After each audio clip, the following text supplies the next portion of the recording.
noh, tegelikult on kõik selles mõttes tore, et siin nagu turiste ei ole tegelikult või need turistid, kes siin praegu olid, need on kohalikud inimesed, kes tulevad, ma arvan, kuskilt Barcelonast või kuskilt suurematest linnadest nagu nädala lõpus sellisele väiksele jalutuskäigule.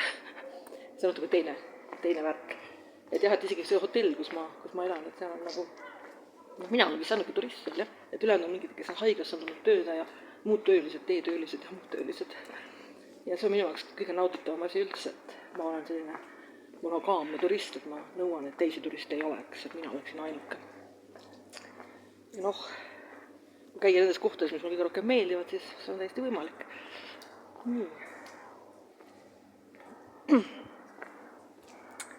Nii. Ja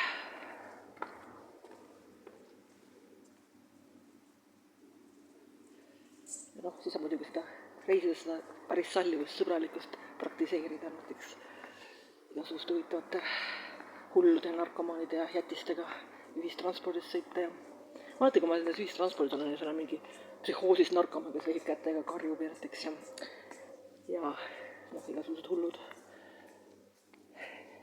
See Porilombis ennast pesev neeger oli väga oli üks mohameedlane, kes tuli bussis maha, siis värskend ennast Porilombis ja kes tuli bussi taga. Porilump oli sigareti konisid ja tuvi sitta täis. Aga jah. Aga siis sa nagu õpidki seda päris seda sallivust selles mõttes, et noh, selles mõttes, et sa ei lase ennast väga häirida sellest.